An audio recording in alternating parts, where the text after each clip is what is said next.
Hello friend, તો આજે હું તમારી સાથે શેર કરીશ એકદમ નવી રીતે બધાના ગુજરાતીઓના અથવા તો બધાના ઘરમાં બનતા ચેવડાની રેસીપી. તો બધા જના ઘરમાં ચેવડો વારંવાર બનતો જ હોય છે, પણ આજે આપણે એકદમ સ્પેશિયલ મસાલા સાથે ચેવડો બનાવીશું. તો બાળકોથી લઈને વડીલોને બધાને આ ચેવડો ખૂબ જ ભાવશે. અને જો આપણે 15 દિવસ માટેનો ચેવડો બનાવીશું ને, તો જો આ સ્પેશિયલ મસાલો બનાવીશું ને, તો 5 થી 6 દિવસમાં ડબ્બો આખો ગાયબ થઈ જશે. ખૂબ સુપર ટેસ્ટી મમરાના ચેવડો તમારો બનીને તૈયાર થશે. એક થેલી મમરા લીધેલા છે. તો આ રીતના મેં અહીંયા 3 બાઉલ મમરા, એક થેલીમાંથી 3 બાઉલ મમરાના ભરેલા છે. સરસ રીતે મમરાને આપણે ચાળીને અને તડકે સૂકવીને લેવાના છે, જેથી મમરા એકદમ સરસ રીતે ક્રિસ્પી તૈયાર થઈ જાય. તમે જોઈ શકો છો, મેં અહીંયા મમરાને તડકે સૂકવીને રાખેલા છે અને મમરાને આપણે ચાળીને લેવાના છે. જે વધારાની ડસ્ટ હશે ને, તે સરસ રીતે દૂર થઈ જશે. તો મમરાનો વઘાર કરવા માટે મેં અહીંયા એક મોટું તપેલું લીધેલું છે. તેમાં આપણે સૌથી પહેલાં તો તેલને ગરમ થવા માટે રાખી દઈશું. તો તેલ ગરમ થાય એટલે સૌથી પહેલાં તો આપણે હિંગ એડ કરીશું. ત્યારબાદ આપણે હળદર પાવડર એડ કરીશું અને જે આપણે મમરા રાખ્યા છે મમરાને આપણે એડ કરી દઈશું. તો મમરાને આપણે સરસ રીતે હલાવી લઈશું. જો આ રીતે મમરા તમે રોસ્ટ કરીને લેશો ને, તો મમરાનો ટેસ્ટ ચેવડાનો તો ખૂબ સરસ આવશે. ઘણા લોકો મમરાને એમને કાચા એડ કરી દેતા હોય છે અને ઉપરથી હળદર એડ કરતા હોય છે, પણ એ હળદરની ફ્લેવર અને મમરા કાચાની ફ્લેવર ચેવડામાં સારી નથી આવતી. એટલા માટે હંમેશા જ્યારે તમે ચેવડો બનાવો ને, ત્યારે આ રીતના મમરાને રોસ્ટ કરીને જ એડ કરવાના છે, જેથી હળદરનું કાચાપણું તો નહીં આવે અને સરસ એવો ચેવડાની ફ્લેવર તમારે ખૂબ સરસ બનીને તૈયાર થશે. સરસ એવા મમરા આપણા રોસ્ટ થઈ ગયા છે. તો આ રીતે આપણે બાકી વધેલા મમરા છે ને, એને પણ આપણે આ રીતે સરસ રીતે રોસ્ટ કરી લઈશું. તો મેં અહીંયા આ રીતના મમરાને સરસ રીતે વઘારી લીધા છે. તો મેં અહીંયા આ રીતના પૌવા લીધેલા છે, તમે જોઈ શકો છો. અને પૌવાને આપણે બધી સામગ્રીને ચાળીને લેવાની છે, જેથી વધારાની ડસ્ટ હશે ને, તે સરસ રીતે દૂર થઈ જશે. તો તેલ પણ આપણું સરસ એવું ગરમ થઈ ગયું છે. તેમાં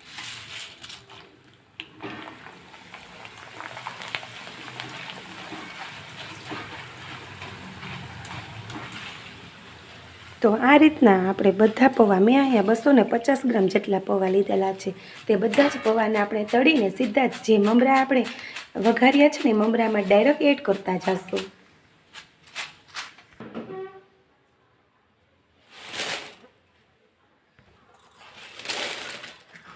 તો પૌવા આપણા સરસ રીતે તળાઈ ગયા છે. ત્યારબાદ મેં અહીંયા બાળકોના ફેવરિટ નાના જે ભૂંગળા આવે છે ને ચેવડાના સ્પેશિયલ, એ મેં લીધેલા છે. તમે જોઈ શકો છો.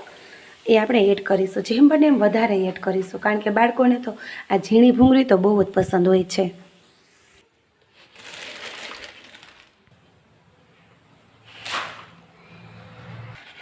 ત્યારબાદ મેં અહીંયા બટેકાનું ખમણ લીધેલું છે. તે આપણે બટેકાના ખમણને પણ સરસ રીતે તળી લઈશું. બટેકાના ખમણનો ટેસ્ટ ચેવડામાં ખૂબ સરસ આવે છે, જેથી જો તમારી પાસે હોય ને, તો તમે ચોક્કસ એડ કરજો. ખૂબ સરસ ચેવડો ખાવાની ખૂબ મજા આવશે.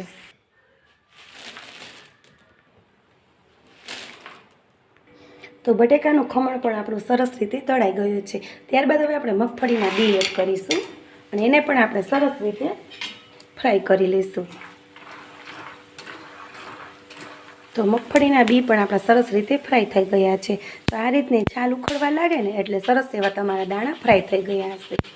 હવે તેને પણ આપણે જે બધા જ પૌવા એડ કર્યા છે ને, પૌવા, મમરા, બટેકાનું ખમણ, ભૂંગળા, તેમાં આપણે આ જે દાણા ફ્રાય કર્યા છે ને, એને પણ એડ કરી દઈશું. તો ત્યારબાદ હવે મેં અહીંયા મીઠો લીમડાને સરસ રીતે તળીને લીધા છે, તે પણ આપણે એડ કરીશું. મીઠા લીમડાનો ટેસ્ટ ચેવડામાં ખૂબ સરસ આવે છે. તો હવે આપણે ચેવડાને એકદમ સુપર ટેસ્ટી બનાવવા માટે જે આપણે સ્પેશિયલ મસાલો કહી રહ્યા હતા ને, તો હવે ચાલો આપણે જે સ્પેશિયલ મસાલો બનાવી લઈએ. મસાલો બનાવવા માટે મેં અહીંયા 1 ચમચી જેટલો ચાટ મસાલો પાવડર લીધેલો છે. ત્યારબાદ તેમાં આપણે 1 ચમચી જેટલો આમચૂર પાવડર એડ કરીશું અને 3 થી 4 મોટી ચમચી આપણે મેં અહીંયા ખાંડને દળેલી લીધેલી છે, તે આપણે 3 થી 4 ચમચી જેટલી એડ કરીશું. જો થોડોક ખાટું મીઠું ચેવડું હશે ને, તો ખાવામાં તો ખૂબ મજા આવશે. તો આપણે થોડુંક ચેવડામાં છે ને ખાંડનું પ્રમાણ થોડુંક વધારે રાખવાનું છે.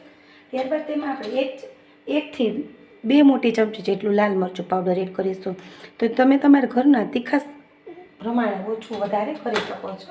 ત્યારબાદ તેમાં આપણે અડધી ચમચી જેટલું મીઠું એડ કરીશું અને બધી સામગ્રીને આપણે સરસ રીતે મિક્સ કરી લઈશું. તો સરસ રીતે બધી સામગ્રી આપણી મિક્સ થઈ ગઈ છે. ત્યારબાદ તેમાં આપણે અડધી ચમચી જેટલો ગરમ મસાલો પાવડર એડ કરીશું. ગરમ મસાલાનો ફ્લેવર છે ને ચેવડામાં ખૂબ સરસ આવે છે. તો સરસ રીતે આપણે બધા મસાલાને આ રીતના મિક્સ કરી લઈશું. જે પણ ગાંઠા હશે ને એ સરસ રીતે ભાંગી જશે.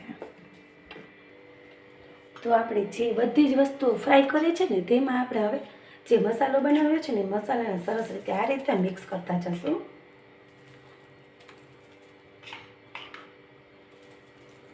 અને સરસ રીતે મસાલાને આપણે હલાવતા જશું.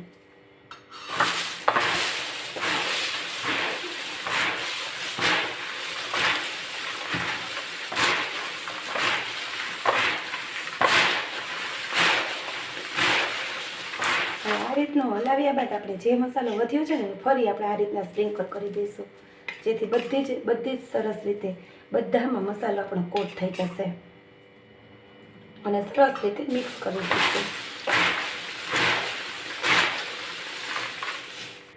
તો ચેવડો આપણો બનીને તૈયાર છે. તો મેં અહીંયા ફરી તેલને ગરમ કરીને લઈ લીધેલું છે. તેમાં આપણે સૌથી પહેલાં તો મેં અહીંયા ધાણા લીધેલા છે, જે અધકચરા વાટીને લેવાના છે. અને ત્યારબાદ મેં અહીંયા વરિયાળી અધકચરી ખાંડીને લીધેલી છે, તે આપણે એડ કરીશું. જો આ રીતનો વઘાર કરીને ચેવડો બનાવશો ને તો ચેવડો તો ખૂબ સુપર ટેસ્ટી બનીને તૈયાર થશે. અને ત્યારબાદ મેં અહીંયા મીઠા લીમડાના પાન લીધેલા છે. હવે બધી સામગ્રીને સરસ રીતે આપણે મિક્સ કરી લઈશું.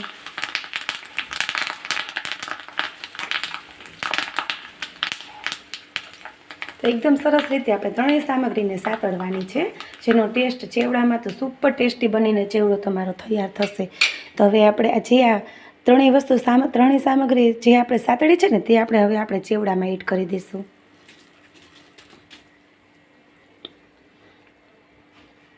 અને હવે આપણે સરસ રીતે મિક્સ કરી લઈશું.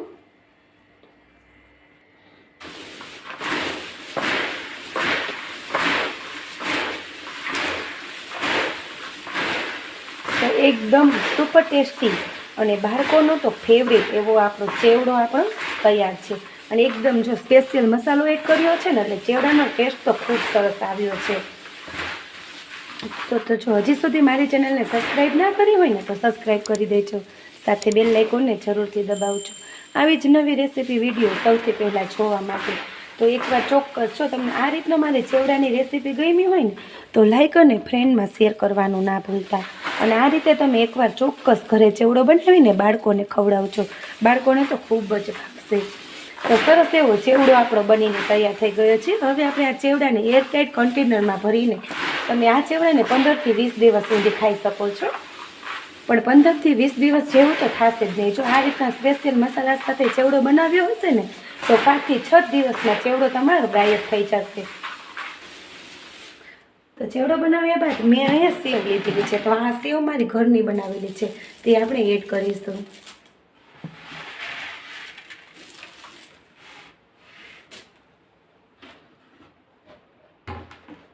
અને સરસ રીતે મિક્સ કરી લઈશું.